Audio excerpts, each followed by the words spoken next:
Please welcome Martin and Steve.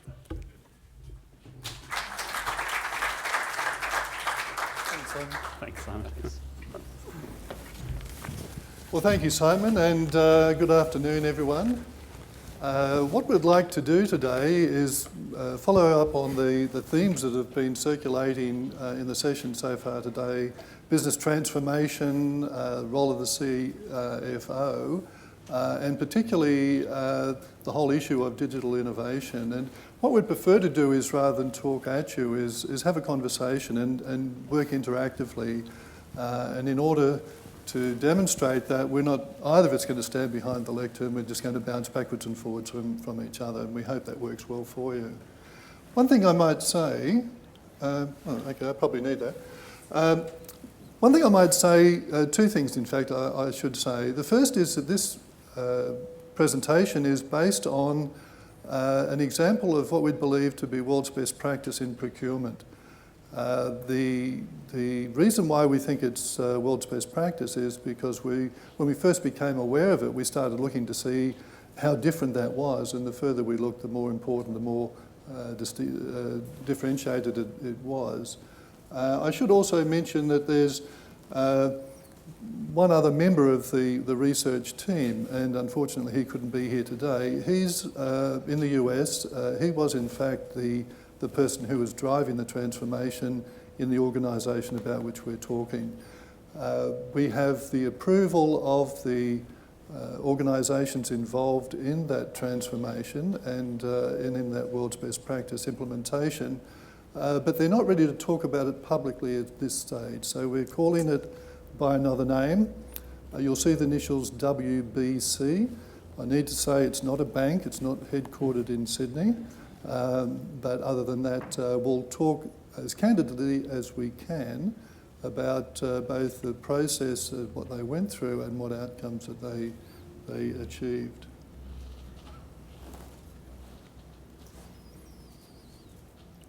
So I don't feel the need to say anything more about myself, but what I'd like to draw your attention to is the quote at the bottom. The 74% of procurement processes are still paper-based. Now that's a report from a US company called Ardent last year. It's US-based, but I would wonder if that doesn't resonate with quite a few CFOs in the room today. What I'd like to do is pass over to Martin to introduce himself and just to give some comments, and then we'll start to come back forward through it. Thanks, Steve.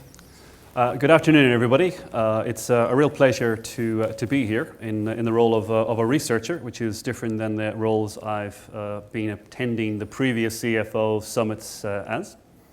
And I want to introduce myself by telling you a little bit about the journey that we've been on and sort of my personal decisions as to why we're doing this.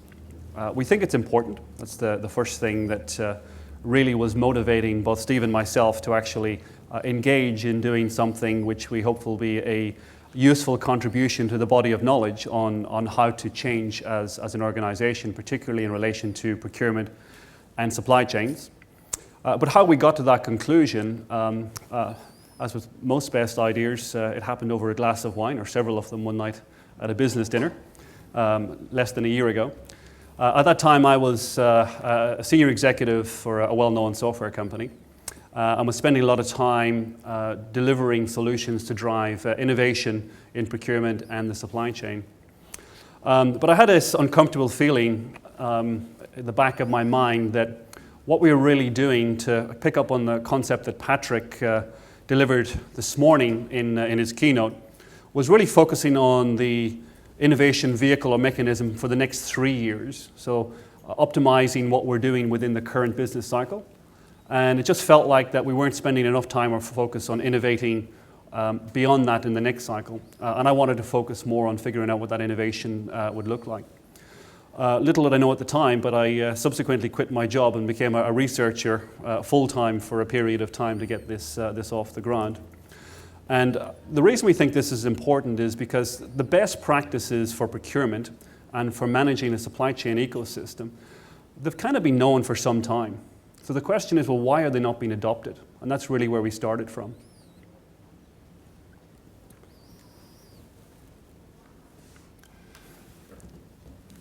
Okay, so this is WBC. It's a very large multinational corporation that's in the entertainment industry, and you'll understand why they want to maintain some anonymity when we start looking at the outcomes. What we're suggesting here is that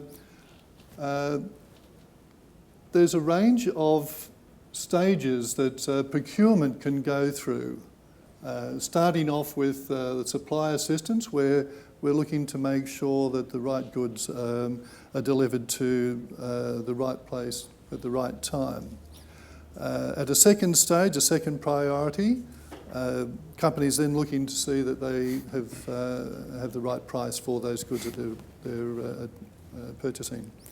We come then to the total cost of ownership, where there's the emphasis is not for the immediate price and the short-term benefit, but the benefit and the cost for the purchase as a whole. There's a couple of stages further than that. So first one, demand management, is looking at building transparency, driving transparency through the organisation so that the organisation is able to benefit from a complete automation of their transactions and have that transparency, that information based on that automation available at a strategic level. And finally, to value management, where the organisation is seeking to create business value from this process. And we're going to talk about WBC's journey, and they were at the level 2 to 3, stages 2 to 3, when they started this particular endeavour. Look, this model is pretty important as a starting point. This really talks about what it is you need to do. And the first thing you need to figure out is where you are. So we found that actually categorizing WBC against where they were on the scale of maturity from 1 to 5 in the evolution of procurement really helped to understand what the process needed to look like for change. So if you start from stage 2, then the process for change might look different than if you start from stage 3 or stage 4. And that's the value of this particular model in the case that we looked at with WBC. Of course, when it comes to looking at the success of change, then you need to talk about measures. What are the outcomes that you can achieve? What was really interesting from the study of what WBC did was they managed to effect significant improvements across all different levels of what we call the evolution of procurement stages model. So even though they were at stage 2 or 3, they went all the way back to stage 1 and re-engineered the way that the entire procurement function worked. And I think there's a key lesson in that we'll pick up on later on. So the first measured outcome was a 90% reduction in sourcing lead time. Why is this important? It's level 1, but what it does do is it frees up the amount of time that the procurement people have to actually focus on more value-adding activities, which is a topic that came up multiple times in the presentation this morning with regard to finance transformation. And in some respects, the transformation procurement needs to go through in the next 2 to 5 years is not dissimilar to the transformation that finance has been going through over the last 10 years. On level 2 on price, the phenomenal outcome here, 9% realized savings on deals over $1 million. And I think the key word here is realized, because there's lots of business cases that I have seen over the last 3 or 4 years being put forward for procurement transformation with theoretical benefits. And my experience is that more than 50% of those benefits remain theoretical, that the company struggles to actually get them. So 9% saving on deals of that size is a very, very significant outcome for this business, and I would suggest probably for most businesses. Stage 3 on TCO, in terms of stepping back and looking holistically at the processes of procurement, the business started with a benchmark of about 16,500 invoices processed per FTE in accounts payable, which is one of the key, I guess, efficiency metrics that is typically used in procurement. After this process had completed its natural conclusion, that went up to 50,000 invoices per FTE, which is a massive improvement in productivity and efficiency, and takes them very close to the highest benchmarks of any organization in the world. Moving to level 4, this is probably for me one of the most impressive outcomes of the entire transformation program. 72% of total spend of the organization under management.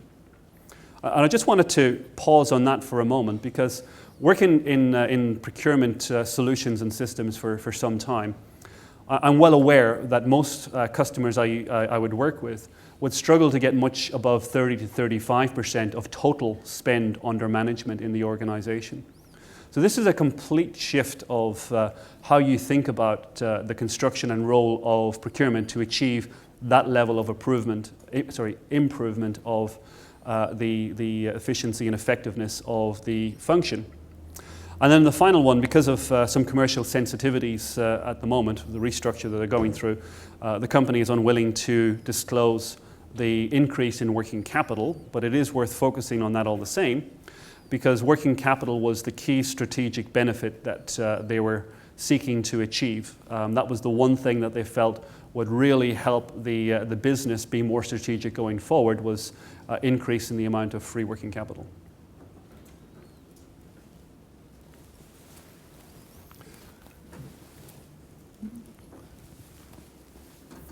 Those of you who were quick will have seen the answer already. We don't normally make this mistake unless people are going to sleep and we need to give them a bit of a jolt to go, oh, I better write that down quickly. So what I'd also like to say is with the CFO's role, so if we could just pick out one particular stage, so stage 1, the very introductory stage, what would the CFO's role be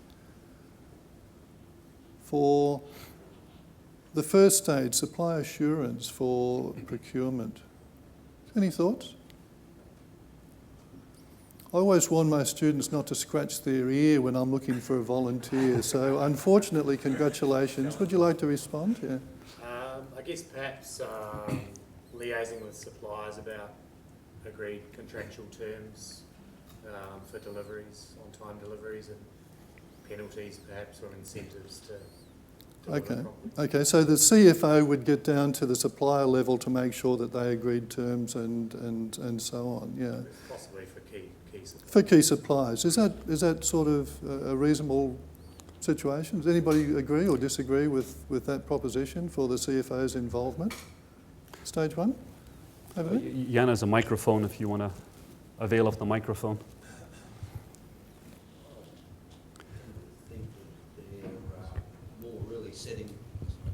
Setting the standards, I think, for what the performance level is going to be for those right goods and services. I don't know that they're going to be able to visit all the suppliers a lot of people in the organisation already got those sort of relationships. Okay, but setting standards for how the business should deal with that particular issue. Fair point. Somebody else? Somebody down the back? The active people are always in the back, hiding, doing other things, as I recollect. Somebody else? I would have thought you probably have to have a risk. All right, can we just wait for the... Yeah? I would have thought you have to have a risk management approach, in particularly understanding the supply assurance of, where parts of your business you can't have any interruption in your supply chain, so you want to set some key risk assessments across which ones are the important areas. So. Okay. We're getting some different nuances in the answer. Would that be because different CEOs have different situations, different priorities, and therefore will approach the situation differently? Or is that an individual issue? Do you think in your particular case? Risk is a critical issue. Okay, in your particular portfolio, risk is the major issue and therefore it permeates everything that's been done. Yeah, fair point. Anybody else like to add something to this? What we'd suggest is that the CFO's most important role is to be the champion of the transformation, and not at an operational level, particularly chasing up major customers or making sure the standards are well assessed or so on, and probably not even risk management, but recognising that there needs a strategic change. And if we go back to this morning's BCG presentation, where something like 74% of survey respondents from this group said that they were looking at the inevitability of the necessity to transform their business, but only 6% really had much of an idea of what they would do. And what we're suggesting here is this is the stages that you need to identify where you are, and those are the sorts of activities that the CFO will need to do. Now, this is not something we've cooked up in the back of a pub on a Friday night or something like this. This is based on actual activities, operations from this world's best practice organisation. And you could argue that stage one, the very first stage, is not necessarily representative of world's best practice, except in this case it was, because they recognised they had to go back and rebuild the foundations, and that was what was necessary for them to be doing at that point, providing that leadership for the transformation. Do you want to go through the rest of those? Yeah. So what was quite interesting from our study was actually how the CFO's role could actually be pivotal and change quite significantly as you go through the process of driving transformation.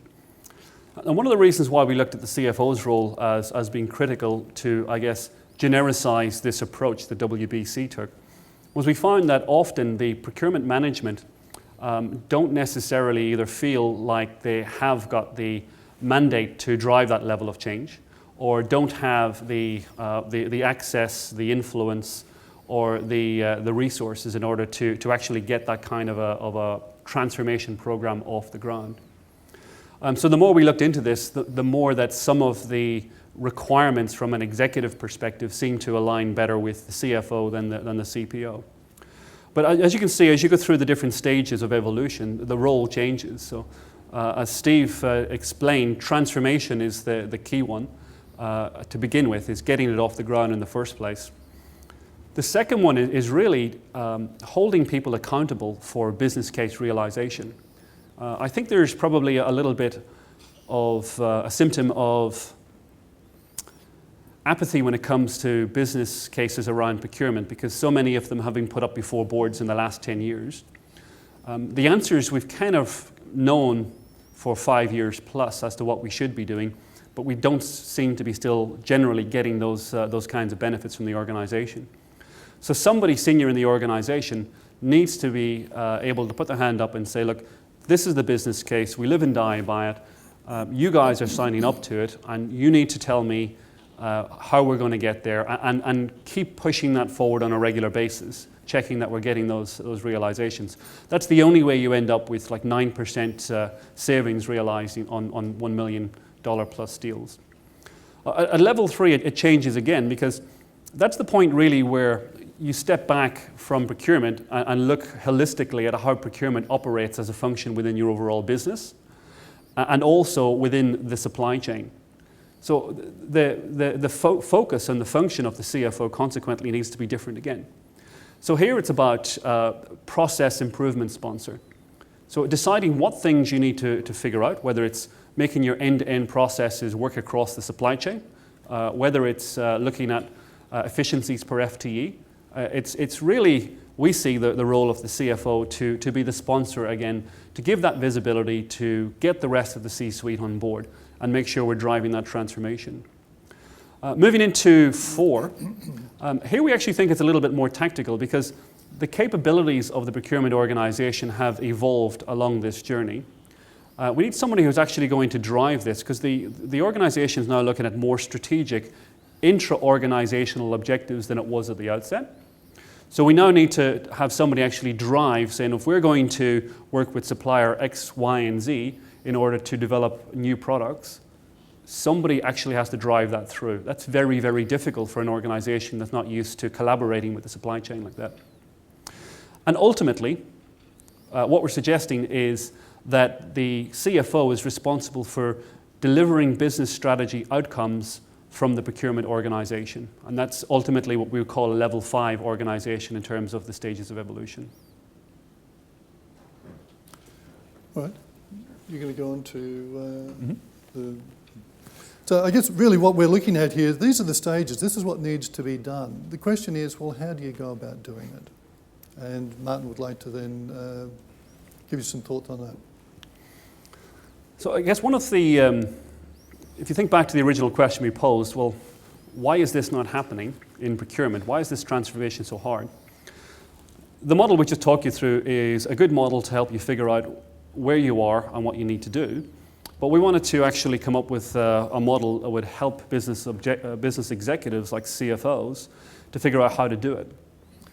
So what we came up with was we've effectively tried to genericize the learnings from a process perspective and come up with a process which you can use as a business executive to figure out how to design change and evolution of procurement moving forward to get those kinds of benefits that WBC achieved. Now you look at the boxes here. This is what we call the vertical dimension of the process model. It's also got a horizontal perspective, which I'll talk about on the next slide.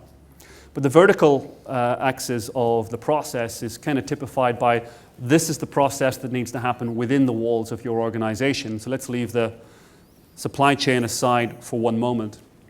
So it starts with the external business content turning into drivers for your business, turning into strategic intent and objectives. Okay, so this is not news.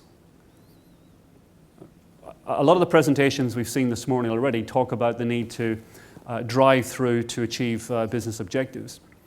What is interesting, though, is that there does appear to be a disconnect between business strategy and the policies that are employed and deployed within the procurement function. So although it seems obvious, it's not happening. The systems and processes specifically in procurement seem to be somewhat disconnected from business strategy, was the findings that we had, not just from WBC, but from other analysis that we'd done as well. So once you get down to capabilities and implementation, the content of both these boxes or parts of the process are specific to the procurement function, but everything before that is good business strategy implementation practice and good change management practice. The outcomes and the way you evaluate it and the business value that you get then should feed back into the overall holistic business value, not just, optimizing within procurement. So we focus in on the key learnings that we had from WBC on how to innovate, what the process looks like. The first key thing was, well, let's understand what business objectives procurement can achieve. Having worked with a lot of CPOs and procurement teams over the last couple of years, I felt like I had to learn a whole new language in order to interact with them and be accepted as a member of the tribe. And that's a bit of a barrier to being able to actually drive improvement and transformation of procurement performance, let alone supply chain innovation. So we need to understand and talk the common language of business objectives, whether it be in relation to procurement or how procurement impacts the business. Secondly, and what was really a critical success factor for WBC, was investing in the best procurement talent available. Now, an anecdotal story or a vignette of that particular transformation, which may not be applicable to all businesses, management decided to go out there and pay much higher salaries for the best procurement directors and management that they could find in order to drive a significant transformation program. With the expectation and the assumption they would save that from efficiencies in overall staff and from the benefits that that transformation program would deliver.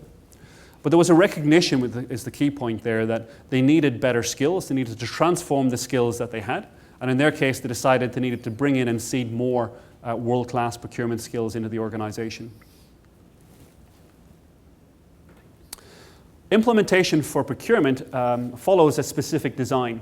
I've called it the P plus P plus P plus IS, it's a bit of a tongue tire approach. And the reason I wanted to focus in on that is because the study that we did showed that you need to focus on all the aspects required for successful transformation of procurement, specifically procurement. You need to look at the processes, you need to look at the people, which you talked about in point 2, and you need to look at the procurement policies, which is effectively the way that you operationalize the strategies you want to employ. And then interestingly, in terms of innovation, information systems played a key part in WBC's transformation. And we proposed that information systems, particularly business network technology, has a key part to play as a platform for supply chain innovation moving forward. So that's a little bit about what we call the vertical process. The final point on that is, and this is really a lesson from, successful digital innovation and disruption case studies. There's two key points for any digital system to be successful. One is it's easy to use, what I call consumer grade easy, so that as well as procurement people being able to use catalogs and sourcing systems and payment systems, anybody without a financial or procurement background in the business should be able to use them. And a supplier should be able to access these systems as well. The other one is that it needs to be a learning system. And I really like the example of a learning system from Tammy's presentation this morning from IBM, where they actually had people on their T&E team freed up from auditing reports, creating algorithms that could look for differences that shouldn't be there in expense reports. That would, to me, would be an example of an IS-based learning system, which was usefully employed to actually redeploy people to higher value-adding activities, which you should be looking to do in a procurement context. Let's talk a little bit now about, I guess, the horizontal axis, because, of course, procurement works in conjunction with your suppliers. And it's the supplier-buyer relationship which became the focus and really the key for how you drive successful transformation. If that buyer-supplier relationship is adversarial, then it's going to be very difficult to uncover pockets of potential innovation among the supply chain. However, if you can actually use technology to drive the friction out of that horizontal process, the interaction back and forth around invoices, advanced ship notices, quotations, contracting, then you can free up resources on the supplier side and on the procurement side to focus on the later stages of the evolution of procurement maturity. And this is where the strategic platform of business network becomes important. And by a business network, we mean a mechanism that enables you to run business processes between your organizations and your supplier organizations, focusing on that supplier-buyer relationship, which supports that relationship. And if you think back to the statement on slide 2, according to a study done in the US of several hundred companies in 2014, almost 3/4 of organizations' procurement processes are still paper-based in relation to that interaction on the P2P side into the supply chain. Okay, so that's a pretty damning indictment of the ability to innovate and be disruptive with digital technology as a starting point. So that platform for innovation is something we believe is a key capability moving forward. And that interacts then and conjoins the processes within your partners or suppliers in the supply chain. And those processes look exactly the same. The challenge there is that there's a large number of them. Most of the organizations in this room will have at least hundreds of suppliers. So that's the challenge there. It becomes a very complex set of interlinked processes that you're trying to create. So let's focus a little bit on the business network and some of the key learnings there. Well, first of all, it's a disruptive technology. Companies who use it well tend to manage to seed better agility, business agility into the organization, and they tend to automate a lot of the things that are lower value add on that 5 stages model. And that's the second point. Current best practice today is still around automation of procurement processes as opposed to the innovation across the supply chain. It's only now that WBC in the last 12 to 18 months has started thinking about what innovation looks like with their supply chain. They spent the first 2.5+ years of the program just getting that efficiency and effectiveness of procurement, having it as a linked holistic function within the business. Thirdly, it enables procurement to focus on a new role. So if you're freeing up all these resources for more tactical and operational activities, then you've got an ability to create procurement people as a business partner that works with the specific business functions to understand what the supply needs are and how we could drive innovation from the supply chain. And the final point is really a question. My view is that you're going to do innovation in the supply chain whether you like it or not in the next 5 years by nature of the fact that we've been talking all day about the speed of digital disruption and the impact on all industries. So it might be worth pausing there for a second and asking, do you see this as an opportunity or a risk in terms of being disruptive?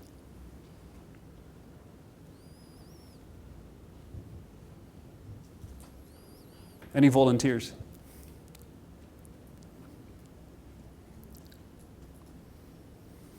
We might just move on because we're starting to run out of time, and then go to open questions after that. So, all right. So, just to summarise then the points that we've been looking at. Remember that we started off on this particular journey looking to see why organisations weren't innovating to the point, and really it was hard to understand that.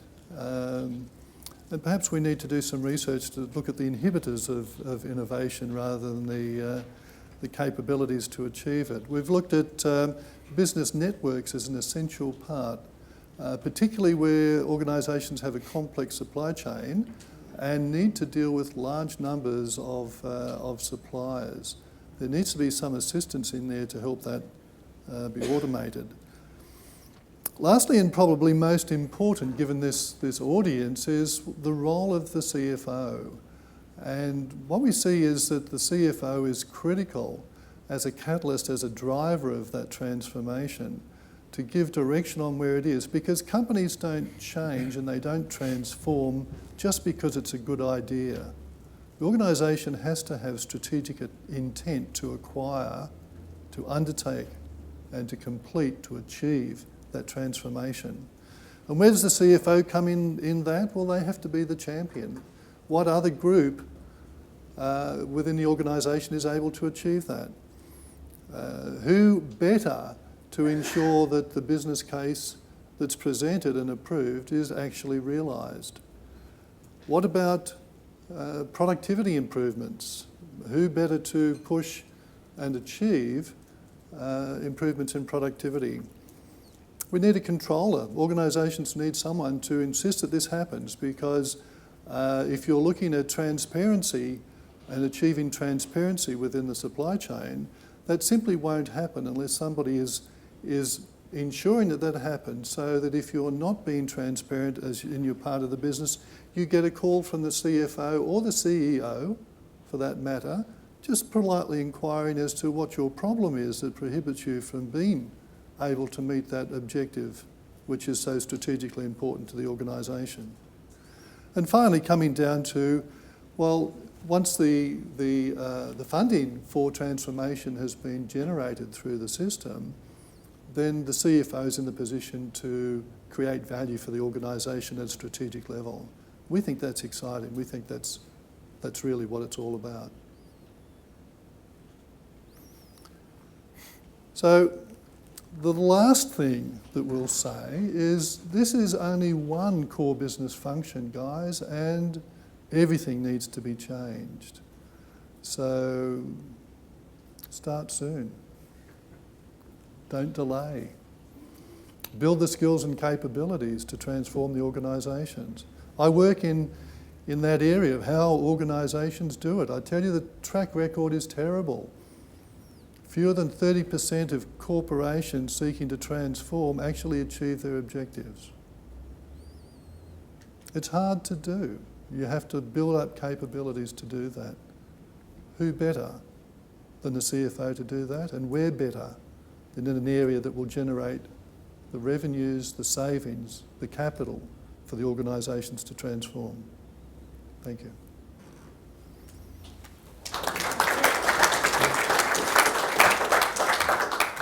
Are there any questions for our esteemed colleagues? Just about 10 minutes to go. Come on, there must be one. A burning question. Anything? So do we need a mic? There is one. Yeah, Jan's got a mic. Yep. Thanks, Charles. This is a question for you, Martin. I just wanted to... Has it turned on? Okay. Question for you, Martin. Mm-hmm. In your research, have you observed whether new start companies that perhaps there is no past experience to draw on are more inclined to be innovative in the procurement space than perhaps organisations that have a very long history and therefore entrenched practices? And is there anything that could be learned? Yeah, that's a very good question, Charles. Thanks for the question. So specifically in this particular program of research, we were looking at established companies, but we are doing other things outside of that, which maybe I can draw on that experience to answer your question. I don't know if you're aware, but it was recently Startup Week in Sydney.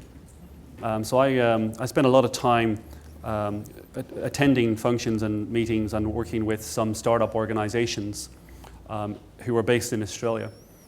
And the short answer is yes, there is very different approaches to the innovation question within startups than there is established companies. And there's many possible reasons for that.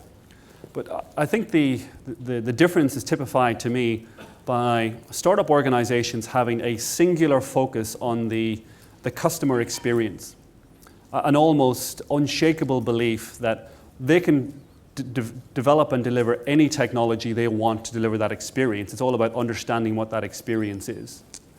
Versus the conversations you have with established companies where 95% of your time is actually, you've got a business which is operating and you've got shareholders you're responsible for. Ergo, your attention needs to be first and foremost on satisfying those shareholder responsibilities. It doesn't necessarily give you the same level of freedom in order to be as creative around definition of innovation in regard to customer experience. So I find on the converse side with more established organizations that a lot of the focus is on what aspects of the existing organization need to be transformed as opposed to the external focus as to how do we deliver excellent customer experience. Could I just throw something in on that particular issue? Working in transformation, there are examples of established corporations who have found it too difficult to transform their organisation and so have set up skunkworks, set up independent startups to demonstrate to the company how this could be done. And very successful. So it's a matter of techniques, it's a matter of applying the particular approaches appropriate to the situation. Any other questions?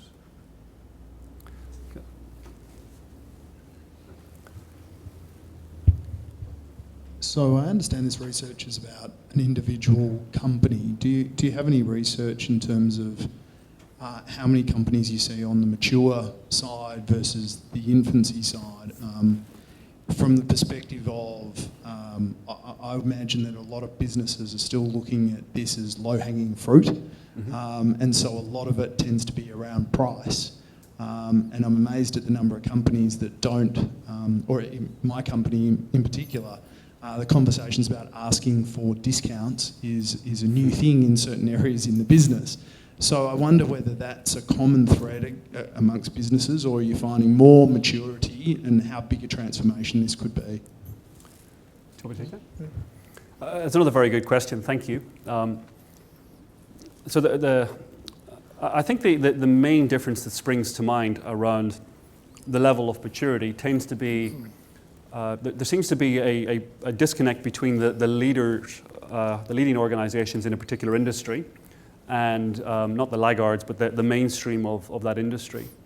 You tend to find that the leading organizations are already thinking about that next phase of innovation, and the interactions that they have with their suppliers are designed specifically to figure out how can we get other things apart from cost, price, specification out of you. You provide so much of the raw component for what we provide to the marketplace that there's got to be some other smarter way to work together. Whereas in, I guess, the main part of the bell curve of the industry, there's more of a focus on doing things quicker, faster, getting more efficiency with that particular supplier. I also think that between industries, there seems to be more of a disposition towards, I guess, innovation in the supply chain in some industries than there is in other industries. So that's probably another dimension where you could probably see significant differences. Could I just add something to that as well, which is quite interesting, the idea of asking for discounts, because as you get further into the automation and the transparency stages, you find that companies don't specify specific suppliers and do deals with them. They put the top, say, 8 or 10 suppliers available in the marketplace onto an approved purchasers list, and you find the companies compete in order to provide those products and services that you're looking to buy. So it has a really nice self-managing, efficient way of moving forward that is just not available without the automation and the transparency. It's probably worth adding another comment in response to that question, in that I think the companies that focus on driving better price with their suppliers, for the most part, are missing the point of driving innovation. In actual fact, if you connect up what you're doing to business strategy with a process such as we observed with WBC, the benefits tend to be magnitude larger than the benefits you get from just negotiating a price with a particular set of suppliers. Furthermore, we generally find that somewhere in the region of, it can be up to 50% of those negotiated benefits never actually get realized for various different reasons across the organization, either that they don't have the control to make sure people are buying off those contracts, or it could be specification changes, so the contract's null and void. There could be lots of different reasons, but on average you find that 50% of that effort has been wasted because the business doesn't get that benefit in the long term. And that's why it was important from the WBC case to have 9% reduction in deals over 1 million realized, not contracted or negotiated, but actually realized and delivered to the business.